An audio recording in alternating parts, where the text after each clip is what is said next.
Okay, let's create an overlay network for our Docker cluster and then build a container that will run on that swarm and overlay network. Now, these two commands, we're going to do two commands here, and they're going to be fairly long. So I've already typed them up, and we'll just talk through them before we execute them. And hopefully I didn't make any typos in it. So the first one that you see on your screen right now, well, let me get it logged back in here, and then we'll talk about it.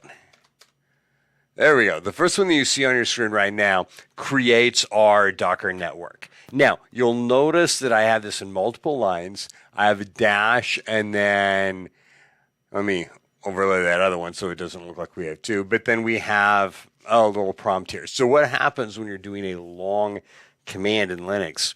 If you do a backslash and hit enter, it'll take you to a new line, but it won't actually execute the command. And so it allows you to break up your long command into multiple different pieces, and sometimes that helps.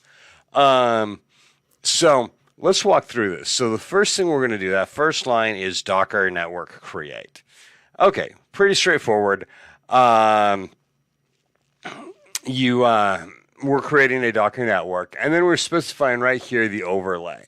So the driver, remember when we've done this before, we've done, you can do a host network, you can do Mac VLAN networks. The most common one to do is a bridge network. Well, all of those exist within a single host. So what we're doing is we're creating an overlay network that can be used across everything in the swarm. So a couple of the other things are going to be similar to creating any other type of network. Well, all of them are. So we have our drivers overlay. We specify the subnet for the network, the gateway for the network. We specify an option to make this an encrypted network. Attachable just means, hey, we can attach something to this network. And then we're specifying the name swarm.net. So I'm going to hit enter. And if everything works well, it's going to give me this, which is basically saying, hey, this is the idea of which thing I just created. I can also do a Docker network ls, and that's going to show me right here my swarm network. Okay, cool. Let me go ahead and close this. So this creates our swarm network. This command here, and if you want to pause and write that down or make note of it or follow along, that would be great. But if not, let's go ahead and jump to the next screen or the next window where I'm creating a service that's going to run on our cluster. Okay, or on our swarm. So Docker service create, we're going to name it Nginx swarm. And again, I'm doing the backslash here.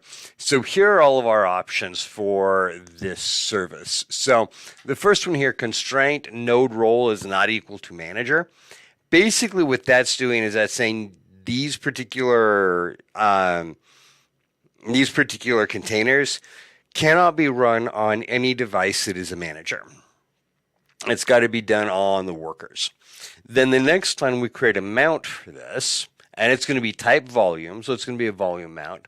The source is, so this is creating the name of the volume, Nginx-vol-swarm, and then the destination is where we're mounting it to inside our containers. So it's going to go to /etc/Nginx.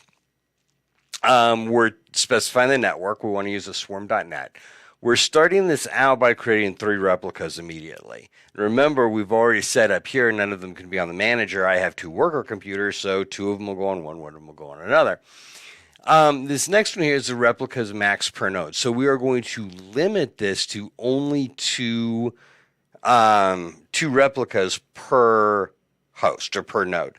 So we can't have more than 2 of this on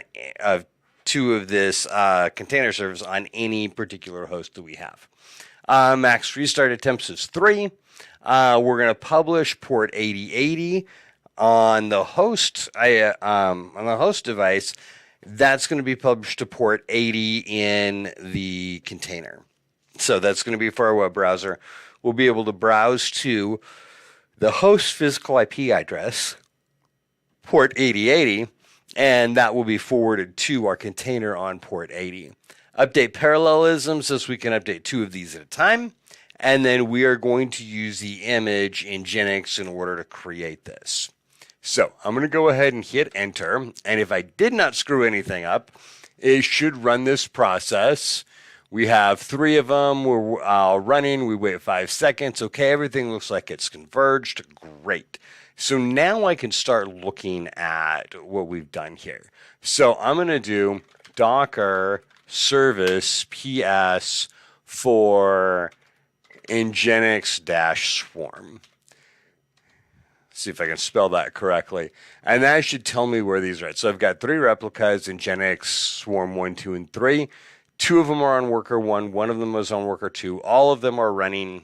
Okay, great. Now, if you're following along, I'm not going to do this, but I'll just tell you can do this now. If you're following along, you can open up a web browser, find the IP address of your worker devices, and point your web browser to that IP address, :8080, and you should have a generic Nginx page come up. Okay, so that's what we've done. We've had, I shouldn't have closed the other window, but oh well. So we've created a overlay network, and we do that overlay network because that can be shared across all of our nodes in our swarm. So they'll all have the exact same network. They'll all be able to talk to each other over that network. They'll all have the same volumes backup. We created the overlay network so they can all share that. And then when we created the service, we gave them all a volume and attached them to the correct network and then set a few other options. So there we go. Now, we haven't touched every option you can use when you're creating a service here, obviously, but hopefully we've given you enough that you can now start working with creating your own overlay networks to run across your Docker Swarm cluster and create a service that runs using those overlay networks.